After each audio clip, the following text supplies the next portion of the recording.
Welcome to Operating Systems Lecture 29. Right, so we were discussing demand paging last time, and we said that demand paging is a way for the OS to fool the process into believing that it has more memory than it actually is occupying in physical sense, right. So a process may see a very large virtual address space, and recall that the virtual address space is implemented by a page table, assuming you are using paging. And so it may see a very large virtual address space, but only some part of it may actually be present in the physical memory. Other parts of this virtual address space may be present in the disk, right. And so if this is the page table and these slots are the pages, then some of these pages will have mappings to the physical memory, and some of them will not have mappings to the physical memory, and logically speaking they will have mappings to the disk, right. This area where you store the virtual memory pages in the disk is also called the swap space, right, or the swap partition, if you may have heard on different operating systems.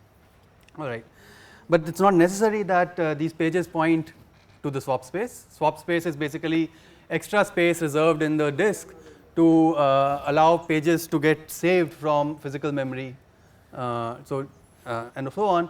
But these pages may actually even be mapping into the file system, right. For example, if you loaded an a.out file, then some pages have not been loaded at load time, and so these pointers will actually not be pointing to the swap space, they will be pointing to the file system space in the disk. In either case, basically these pages from the hardware standpoint don't exist, right. And so if a user ever executes an instruction that tries to access a virtual address somewhere here, it will result in an exception, and this exception is called a page fault, right. So a page fault will occur, and as we know, if an exception occurs, control transfers to the operating system, and the operating system's page fault handler will get to run.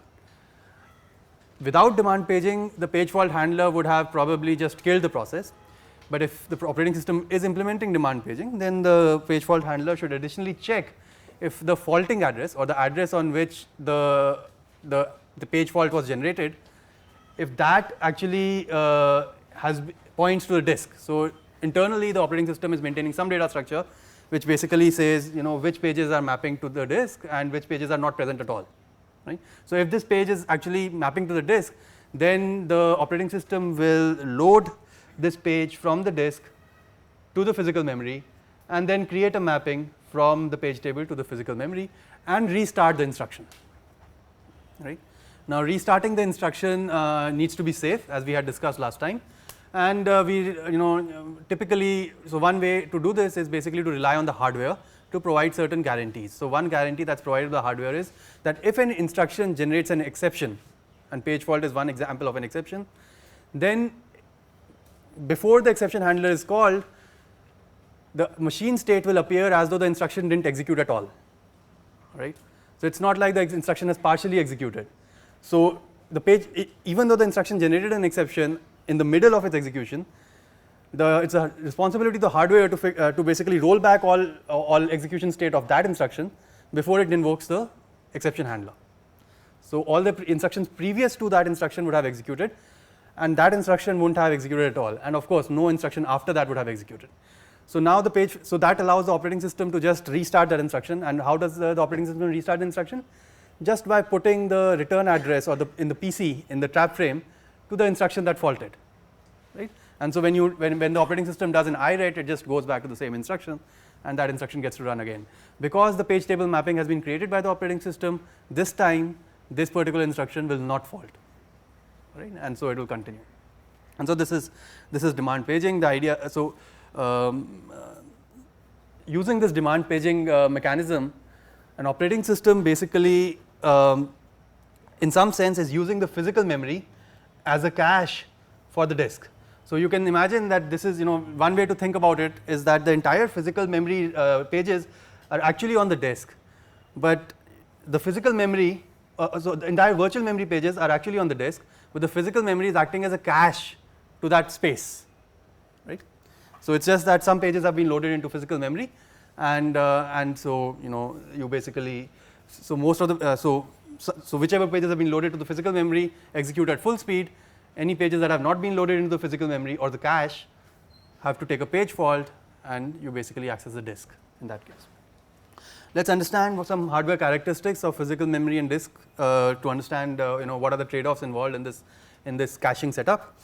The physical memory is one common technology is DRAM. Today you will get 10 to 100 GBs of hundreds of GBs of DRAM, but it's more expensive. It's usually 100 times more expensive than disk. Okay, 100x more expensive, roughly speaking. And disk, on the other hand, you can get hundreds of GBs to terabytes, and so but it is much cheaper. So you can for the same cost per byte is 100 times more in physical memory than it is in disk. So you can afford to have much larger disks than you can have physical memory. The more important trade-off point is that disk access takes milliseconds to access, while memory access takes nanoseconds to access. So there is a 10 to the power 5 or 10 to the power 6 performance difference between these things. All right. Okay, so you can imagine that if there is such a huge, so basically a cache hit is only going to take 10 to 100 nanoseconds, let's say, but a cache miss is going to take milliseconds. So miss cost is much higher than hit cost, and so for the scheme to be successful, you would want that the hit rate is very high. Right? If the hit rate is small, then you would basically be always you'll be executing at the speed of the disk. So let's take an example. Let's say you have a hit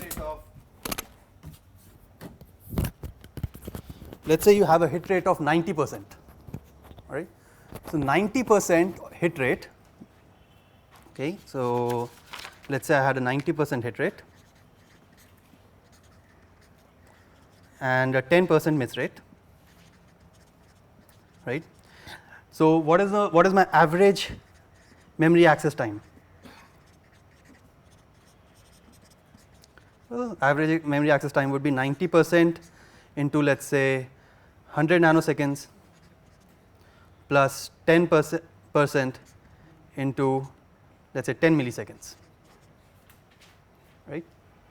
Which is roughly equal to, actually this cost is almost 0, this is actually 10% into 10 milliseconds, that's roughly equal to 1 millisecond, right. So on average every memory access is going to take 1 millisecond of time, right. That's a very bad, I mean your actual physical memory was actually only 10 to 100 nanoseconds, and now if you have a 90% hit rate, you are basically executing at the speed of the disk, completely unacceptable. Right. So these kind of numbers are absolutely not acceptable. What you would be perhaps okay with is something like a 99.9% hit rate or something, right. So less than 0.01% miss rate, and so that will basically give you the illusion that yes, you have the space of the disk, but the access time of memory, right. So really the OS is trying to give the illusion that you have the space of the disk, which is 100 GBs to TBs, but the access time of memory. And fortunately in practice it's possible to do that, and it's possible to do that because of this 90-10 rule, I mean also called the 90-10 rule, which basically says that there is a high amount of locality in accesses by typical programs. So programs typically tend to access the same memory locations over and over again, so that's called temporal locality. Also programs tend to access locations close to the ones that they have accessed. So if they access location X, then it's quite likely that it will access either x plus 4 or x minus 4. So that's called spatial locality, right. So programs exhibit a lot of spatial and temporal locality, and so caching, the whole basis of caching is that there needs to be some locality, right. And because and there's a huge amount of skew. So basically the 90-10 rule says that roughly speaking typical programs 10% of memory gets 90% of the references.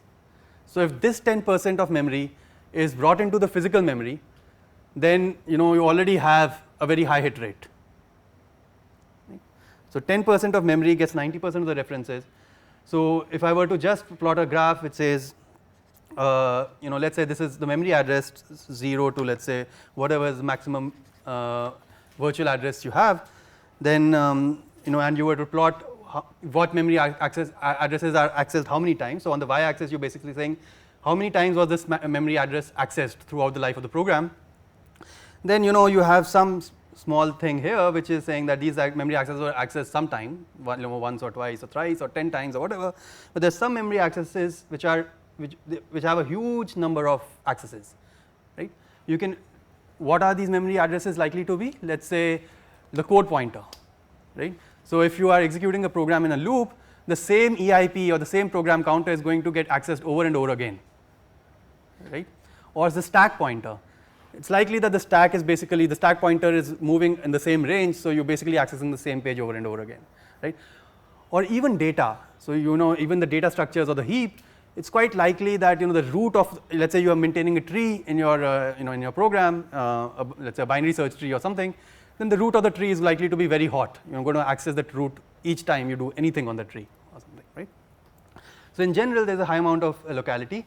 And the higher this bar, it basically shows temporal locality, because the same location is being accessed longer times, and the spread of it can be called spatial locality, because if you are accessing this, you are also accessing something close to it. So it sort of seems to have this kind of behavior.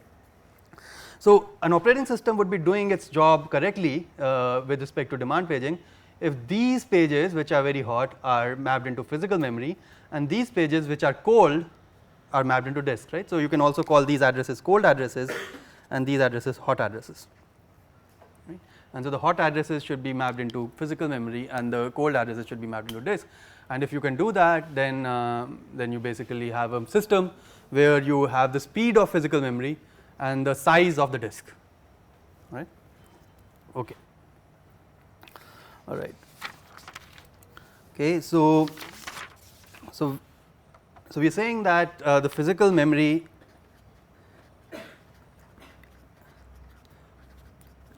as cache, right? So one way to think about this entire demand paging scenario is to think of the physical memory as a cache to the disk, which is much bigger. So clearly, anytime we talk about a cache, we basically know that the cache has to be smaller than the entire data set, and so whenever you talk about a cache, you have to worry about some things. For example, what is the block size? Right? By block size, it means what is the unit of data which is cached? What's the smallest unit of data that is cached? For an L1 cache, for example, it will be a cache line, which is 16 to 64 bytes depending on your architecture. But for this, what is the block size? 1 page, right? So 1 page, right? How does one choose the right block size? Well, it shouldn't. If the block size is really big, then you may be getting too much extraneous data. So let's say in this figure you are accessing address X, and your block size was, let's say, 4 megabytes. Then you're going to you have to bring in X to X plus 4 megabytes into the memory, and it's quite possible that all that data is very cold. It's just that X and X, some data around X was hot, and everything around it was cold. So you are basically polluting your cache with cold data. So if you choose a very large block size, you have that problem, that you're basically having cold data sharing. On the other hand, if the block size is really small, then firstly you will hurt spatial locality, right? So let's say X and X plus 4 are very likely to get access together, but because your block size is very small, you don't get X plus 4, you just get X, and so for X plus 4 you take another page fault, right? So that's one thing. But more importantly, recall that our disk has a very long sort of access time, right? And also the access time is basically dominated by the seek and the rotational latency, right? So it's better that if you have paid that price, you get a large chunk of data from the disk at once, rather than just getting 1 byte, you get a larger chunk of data from the disk. And so there has to be some trade-off between these two constraining forces, and the 1 page seems to be a reasonable value, and we'll discuss more about this later. The other thing is, what is the organization of the cache, right? By organization, I mean associativity, right? So you must, in your computer architecture course, you must have studied, and a cache can be direct mapped, set associative, or fully associative, right? So what do you think makes most sense in this case? Should you have a direct map cache, or should you have a fully associative cache?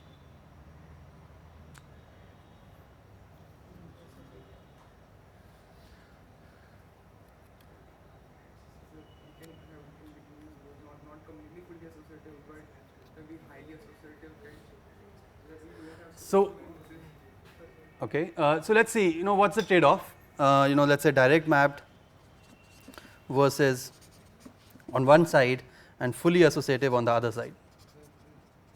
Fully associative, so we need to actually check the complete cache. Right. So in direct mapped, I basically know that here's a location for these set of addresses, and so when you get a miss, the one that you replace is the it's very clear whom you're going to replace. This is the there's a conflict between the addresses of the one that's present and the one that's accessed, and the one that's present gets replaced and the one that's being accessed gets to run, right.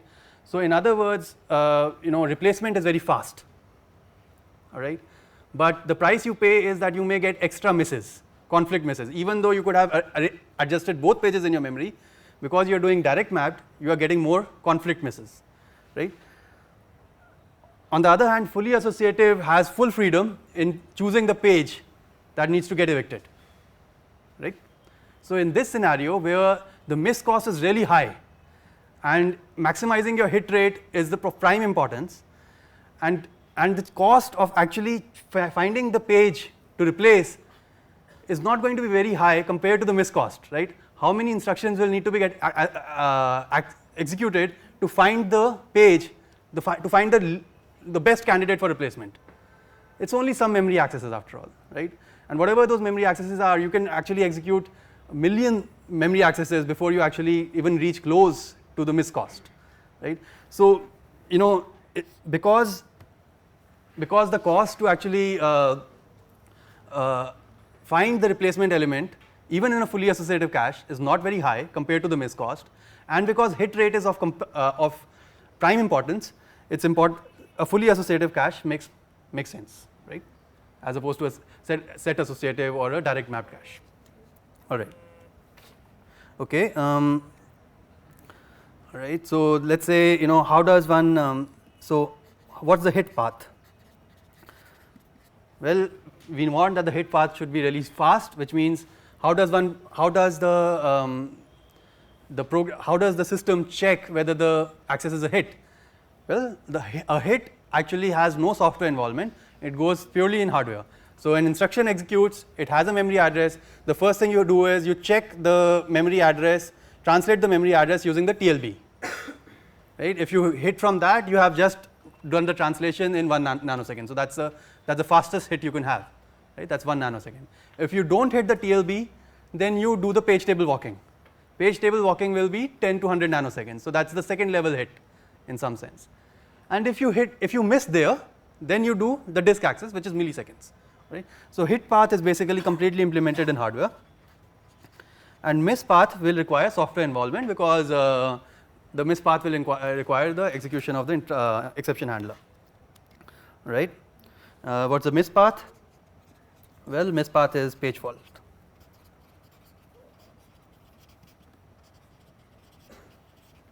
right, and this is much slower. Okay. All right, and let's see what's the page replacement policy or replacement policy. Every cache must have a replacement policy, right.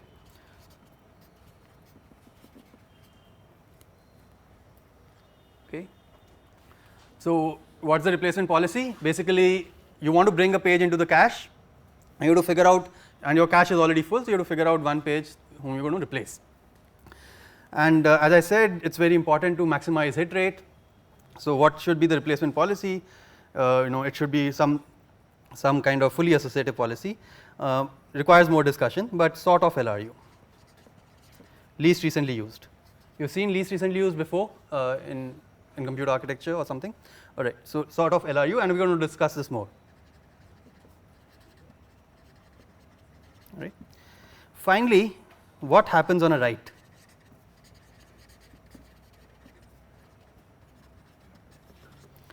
So recall that a cache needs to have a write policy. So if you write something, should it be a write through, which means it goes all the way, on every write you go all the way to the bottom, or should it be a write back? Right, definitely write back, right? Because if it's write through, then every write is going to be accessed at disk space. So definitely write back.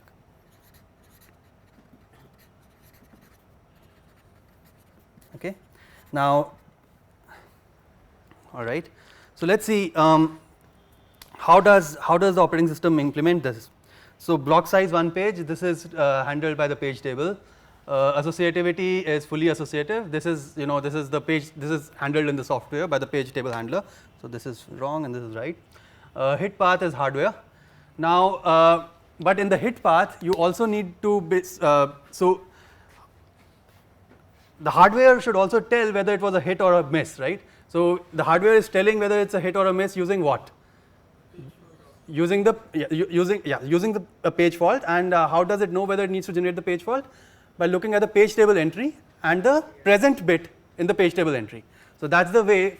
You need a fast way of figuring out whether it's a hit or a miss, and the fast way is basically for the software to set the present bit and the hardware to read the present bit. So basically the present bit in the page table entry is helping you to figure out whether it's a hit or a miss, and you need to do it fast, so it's happening in hardware.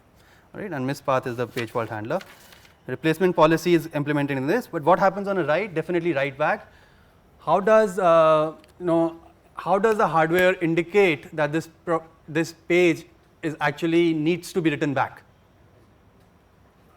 All right. So how can the hardware indicate? So basically, if it's a write back policy, the program should execute at full speed, and it should just keep writing to these pages. And at cache replacement time, you will basically figure out whether this page needs to be written back to the disk or not. One conservative policy is that whenever you replace a page, you always write it back. Right? But that's unnecessary, because it's quite possible that the page was only read from and never written to, and so the contents haven't changed, so you don't need to write it back, and so you can save disk accesses. And recall that saving disk access is a huge optimization. So what is some other way of letting for the hardware to let us know whether this page has been written to or not, or modified or not? Okay, maintain a dirty bit in the page table. So one option is so what's done on x86 is that the page table entry has another bit called the dirty bit. The operating system, when it brings the page into the cache, clears the dirty bit, and if the page is written to, the hardware sets the dirty bit. Notice that because the setting of the dirty bit is on the hit path, it should be fast, and it's done by the hardware. Okay. At cache replacement time, the page fault handler will basically look at the dirty bit to figure out whether it needs to write it back to disk or not write it back to disk. All right. Okay. All right. So the dirty bit will be set by the hardware itself. The dirty bit will be set by the hardware. It will be cleared initially by the software. When it brings the page in, it will be cleared, because at that time the page is clean. And by clean, I mean that the contents of the page are identical to what they exist on the disk, right? So as soon as you bring the page into memory, it's clean. If the program ever writes to that page, the dirty bit in the page table entry gets set. Okay. All right. Okay. Right. So now let's also look at what to fetch and when. Right. So for example, what should I fetch at load time? Right. So this is a design question that an operating system designer has to figure out, that at load time, if you basically say I want to run this process, what pages should be fetched into physical memory a priori.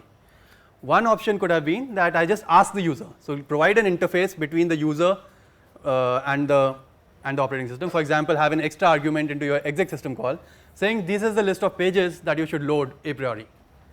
Right.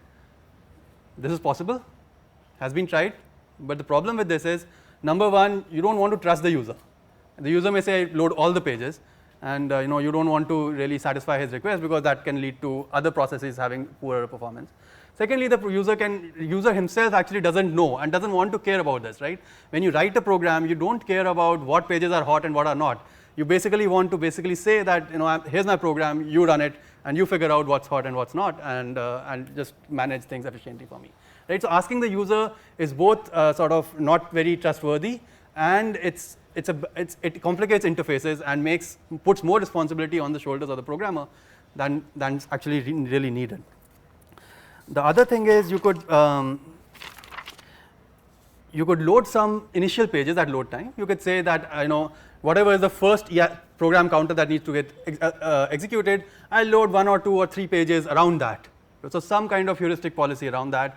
Then you load some pages which are for your stack, and maybe some data pages based on some heuristic which an operating system is free to choose, and different operating systems will have different variants of this. And then as the program executes, it's going to access a memory, and then you implement demand paging. Each time there's a page fault, once again you have a choice. Do you only fetch the page that was faulted upon, or do you fetch some pages around that also? So you can say you can have something called read ahead, which is basically for spatial locality. So whenever you fetch a page, you also fetch some pages around that page. So that's called read ahead, right? And that's basically that's going to help if you are likely to have a lot of spatial locality in your program. And most operating systems will do some sort of read ahead somewhere, right? And when to do read ahead and then not to do read ahead is also a bit of an art, and many heuristics are present in real operating system to figure out this. What is the trade-off of doing too much read ahead? You may be polluting the cache with unnecessary data. And what is the disadvantage of doing too little read ahead? You may be incurring too many page faults unnecessarily, right? So that's basically. All right. Also, you could do what's called prefetching. So this is for temporal locality. If you basically say that every time you access page X, I've noticed this pattern that every time you access page X, you also access page Y. So if the operating system under the covers has been noticing this pattern in your program, then it will basically say, okay, each time you take a page fault on page X, let me also prefetch page Y. And this can happen, for example, whenever you access this particular code region, this particular code always accesses this particular data structure, right? Or there can be many such examples. I'm just giving you one example, right? So notice that the operating system is inferring all this performance decisions under the hood without the programmer having to know anything about it. And that makes the programmer really carefree about these things, and that's a nice thing. And it has worked for many years now. And it has some limitations, however, and for example in modern hardware like multi-core, these kind of inferences are harder and harder to make, and all kinds of ideas are being proposed on how to do this better with or without programmer involvement. Right. The other thing is cache replacement policy.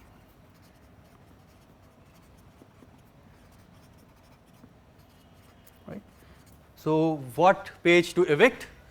So you have figured out that this is the page I want to bring in, or this is the set of pages I want to bring in. So if you have decided that these are the set of pages you want to bring in, what are the pages you are going to throw out or eject, right? So the first policy is random. Just pick up any page or any set of pages in the thing and just in your cache and just eject them. The advantage of random is that it's very simple. You don't need to maintain any data structure. The disadvantage is that you may actually be ejecting hot pages, and that's not a good thing, right? The other approach is FIFO. Whichever page has been brought in last, earliest should be ejected. So basically the way to implement it is basically have a queue in your memory. It basically says this is every time you bring in a page, you append to the queue, and if you want to eject, you eject from the tail of the queue, right? Once again, the nice thing about FIFO is that it's very easy to implement. Each time you bring a page in, you add this to the data structure. Adding to the data structure is cheap with respect to the full cost of the page fault handler. You're also making a disk access, so just adding to the list is very easy. Also, removing from the list is very easy. It's very cheap. You're just anyway ejecting the page. You're probably going to have a disk write, or anyways taken a page fault. So ejecting is easy. So, but the disadvantage is that this organization completely ignores the usage. So let's say this page was hot and this one was cold, right? And you're bringing in some page. So because it's FIFO, the hot page gets removed and the cold page remains. So you're ignoring usage, right? Okay. So let's say, let's turn it around. Let's say what would have been the optimal. So let's say what's the optimal page replacement policy, right? Assuming I had an oracle who can tell me, who can give me all the information I need, what would have been the optimal thing to do? Right? So the optimal thing would have been that if I'm bringing a page in, and if I have an oracle who can tell me what the future is going to look like, I can ask the oracle, what's the page that's likely to be used furthest in the future? So of all the pages that I have, what's the page that's going to likely to be used furthest in the future? So that's the page I want to replace, because all the pages all the other pages will be used before that page, and so you want hits on those pages, and the one that's furthest, that's the one you want to replace, right? So let's say, let's call this policy the minimum policy, which is basically replace the page not used for longest time in future, right? Of course, I'm assuming that there is some oracle that's telling me what the future is going to look like, and this is impractical. I don't know what the future is going to look like, which pages are going to get accessed, depends on what paths the program takes, right? And I cannot predict as an operating system what paths the program is going to take. I can guess them, I can ask the user for them, but these are all sort of just heuristics, and asking the user is actually very error prone, so you don't want to do that. So LRU is an approximation to this. So one common design principle is that if you don't know the future, assume that future will look something similar to your past. So what has happened in the past, the future is going to look something similar to that. All right. So if I were to sort of make this assumption that past is equal to future, then instead of saying replace the page not used for longest time in future, say replace the page not used for longest time in past. So whatever is the page that has not been used for the longest time in the past, that's the page you will replace, right? So just replace past with future. If past is equal to future, then LRU is equal to min. If past is roughly equal to future, LRU is roughly equal to min. All right. So that's the idea. Okay. All right. Okay. So we looked at how random is implemented. We looked at how FIFO is implemented. Clearly, you cannot implement min. It's a completely impractical algorithm. But you can implement LRU, and let's look at what it takes to implement LRU. All right. So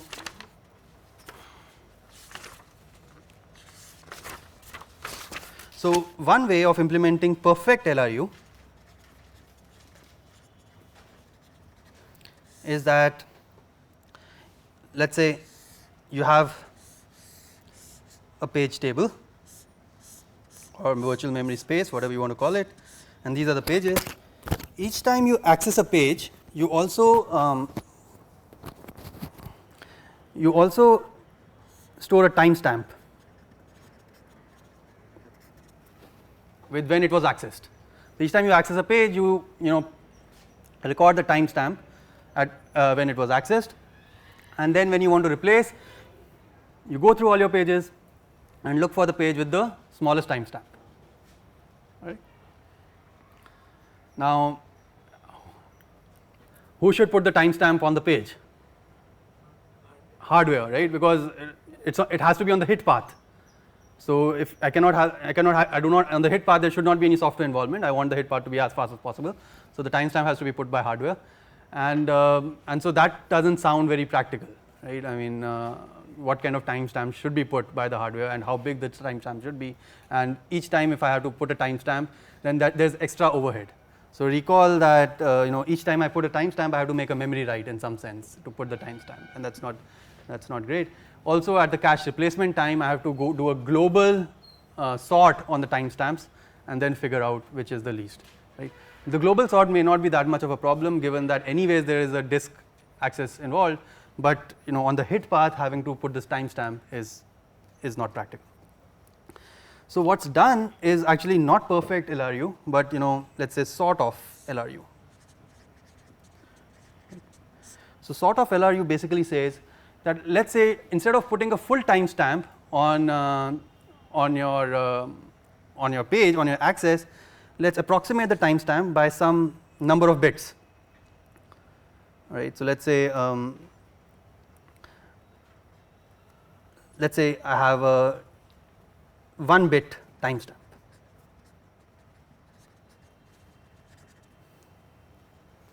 Okay. So instead of a timestamp that's likely to be a very long timestamp, let's just have a 1-bit timestamp, and the timestamp is going to say whether this page has been accessed recently or not, right. So so basically the idea is that there is just one bit inside this page table entry. If this bit is and this bit is called the access bit, which says whether this page has been accessed or not. Right. When you load the page initially, you clear this bit, you set it to 0, and then when it gets accessed, the hardware will set this bit to 1. If this bit is already 1, then it gets accessed, then it remains 1, it does not change, right. So it's a 1 bit approximation to a full timestamp, basically saying whether it was accessed at all since the last time it was loaded, right, or last time it was checked, right. So let's see what how this works. So this algorithm is also called the clock algorithm, which is 1 bit, can be thought of as a 1 bit LRU. Okay. Each page has an accessed bit or a reference bit, right. Hardware sets this on use,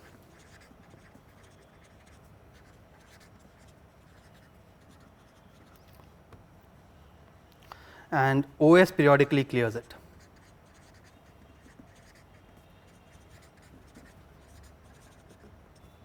Right.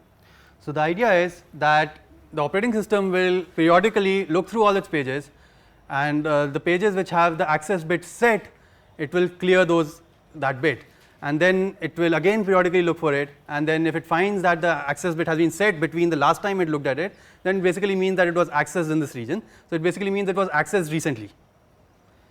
Something that was not accessed in this time period was not accessed recently. So it's a 1 bit approximation to LRU in the sense that you are differentiating between a page that was accessed recently, whose access bit is 1, and a page that was not accessed recently, whose access bit is 0. And the notion of recently is basically the time between two checks by an operating system, right.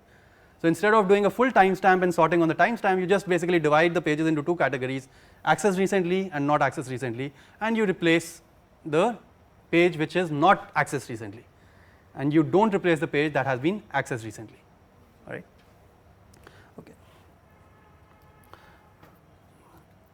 So the way it works is that replace pages not accessed recently in FIFO order. Right. So FIFO had some merit to it, right. FIFO basically said that whoever comes first goes first, right, and it has some merit because it's quite likely that your program first is looking at this data structure, and so it loaded a lot of pages, and now you're looking at this. So FIFO does capture some part of recency in its thing. It's the recency of the first access to the page, and the nice thing about FIFO was that it was very easy to implement, right. LRU was much more fine grained in figuring out who accessed what recently, but the problem with LRU is that it's too expensive to implement. So clock is a 1 bit approximation to LRU that does 1 bit of differentiation between what's accessed recently and what's not, and for everything else, and so for pages in the same category, it just uses FIFO, all right. So in a purely implementation standpoint, one way to think about the clock algorithm is that you arrange all the pages in a clock, in a circle,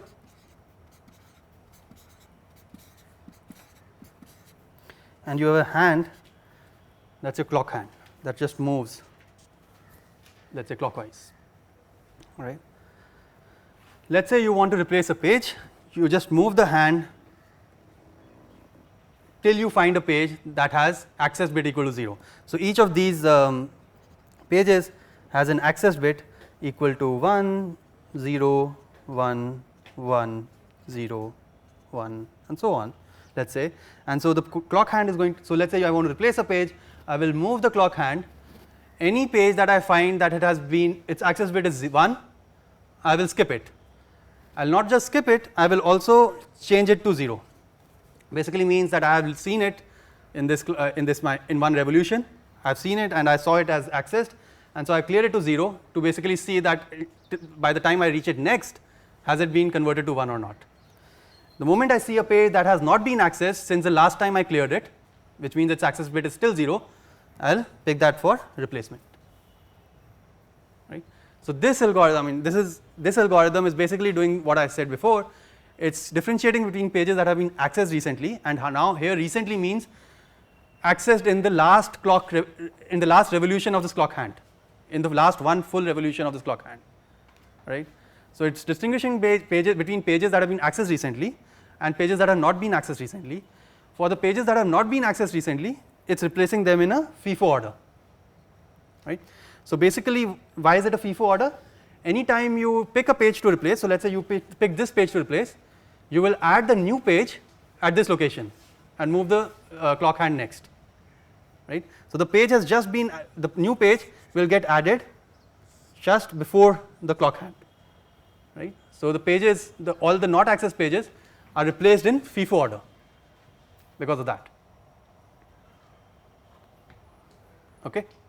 Sir, like do we set the remaining also to 0 as in the remaining bits, or only the bits through which we traverse to find a 0?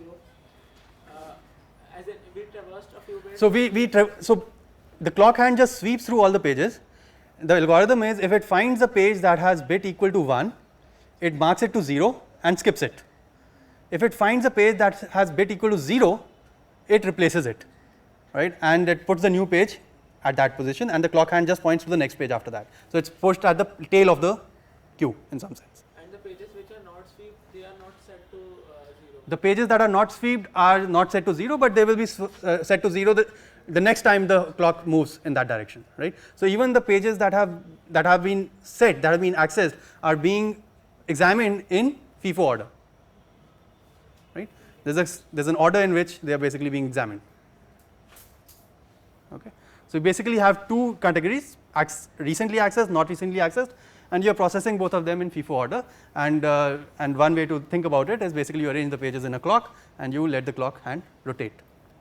And you use this algorithm that if accessed is equal to 1, skip, set accessed is equal to 0, set A is equal to 0, let's just say that, right, else replace.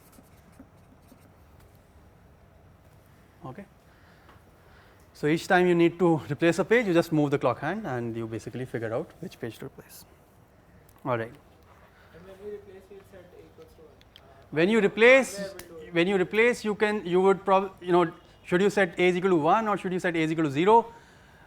Both are possibilities, but typically you would set A is equal to 0. We'll let it remain as it is. We'll let it remain as it is and see whether the program accesses it or not. It's likely that program is going to access it. After all, that's the reason it's being brought in. If it's but let's say you were doing read ahead, then you brought in some extra pages, and so you have set the access bit to 0, and so if let's say the read ahead pages were not, the read ahead pages were not accessed, so then they will get replaced in the next revolution. Right? Okay. All right. So this is how it works. So what does it mean to say that the hand is sweeping really fast? It's just going. So each time, by saying that the hand is sweeping really fast, I'm saying if there was a page fault and I wanted to bring a page in, I had to go through a lot of pages before I could find something that could be replaced. What does that mean? The pages are being accessed. That basically means that the pages are really being used. Many pages are being used. In other words, the hot memory footprint of the program is very large. It's probably larger than what the memory can actually support. In other words, you need to increase the size of your physical memory, right? So if the physical memory is smaller than the size of the hot memory footprint, also called the working set of the program, then you will see the hand has to move very fast, right? Let's say I'm doing a completely synchronous replacement. Basically, it may happen that each time I want to replace a page, all the pages have been accessed before I get a page, before I basically see a page. So I have to do one full revolution before I actually get to replace a page. So for every page that I replace, I basically do one full revolution. So that's that's really bad. Basically doing a full global operation going through all the pages, and it also means that you are basically having a lot of you're likely to have a lot of misses. The miss rates are very high and shows that you need to increase your memory size. On the other hand, if the hand is sweeping really slow, it basically means that your memory is larger than your working set size, or the set size of the hot memory regions in your code, right? Okay.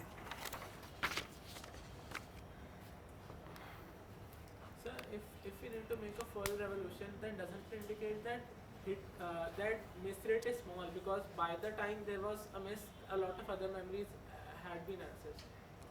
So doesn't it indicate that miss rate is small, because by the time there was a miss, almost. So the question is that if I have to make a full revolution, that basically means that all these pages were hits before I actually find something that I actually get to replace, right? So doesn't it mean that because all these pages were hits, doesn't that mean that the miss rate is small? Well, no, not really, right? Because all these pages are hits, but there are other pages that are also getting access. Basically means that all these pages are, so all the pages in your memory are hot, and yet you are basically bringing in, taking misses on other pages that also might be hot, right? So you're basically taking misses, and your working set size seems to be bigger than your physical memory, so you're likely taking a lot of capacity misses, right? Because all these pages are hot, so you're finding it difficult which page to replace. That clearly shows that your miss rates are likely to be high.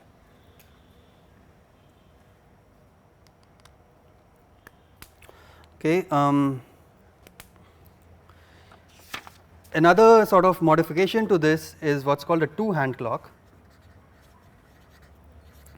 So if your memory size is really big, then you may not want to make a full revolution on your entire memory on every page fault, and so what's done is basically instead of having one hand, you have two hands. One is called the leading edge, and the other is called the trailing edge. The leading edge clears access bit,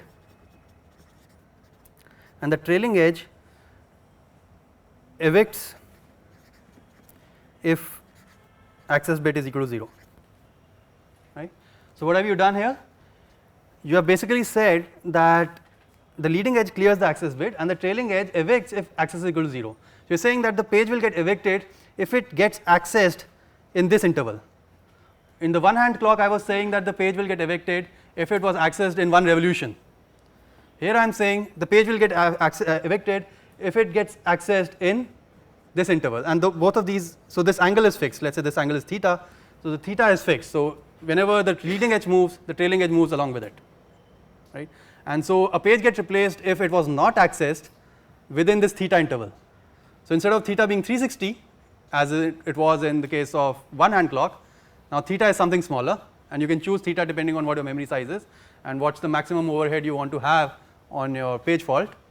So and so this basically makes sure that you will examine only that many number of pages before you actually find something to replace. All right. Okay. If the angle is too small, what does it mean? Let's say theta is equal to 0. It basically means it's a FIFO, okay, because the leading edge clears the access bit and trailing edge just evicts it immediately. So it basically means you didn't care about the access bit at all, right? On the other hand, if theta is equal to 360, you are back to one hand clock. All right. Okay. So just as an example, let's say I had a machine. You may find if you there's a command called vmstat on Sun OS, and which allows you to check how many pages were scanned by the clock algorithm on operating systems. So clock algorithm is a commonly used algorithm inside operating systems, and you can check what are the statistics of your clock algorithm on your operating system, which by using this command on some operating systems that tells you what are the pages scanned by the clock per second. So for example, here is some example data. So on a big machine means lots of memory. The slightly old data, but let's say roughly 200,000 pages examined, 6 revolutions of clock hand, and 120k pages freed, right, roughly speaking.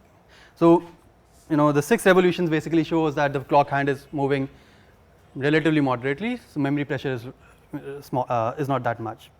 On the other hand, if you have a small machine, here's another piece of data, you could have something like, let's say, 15,000 revolutions per second.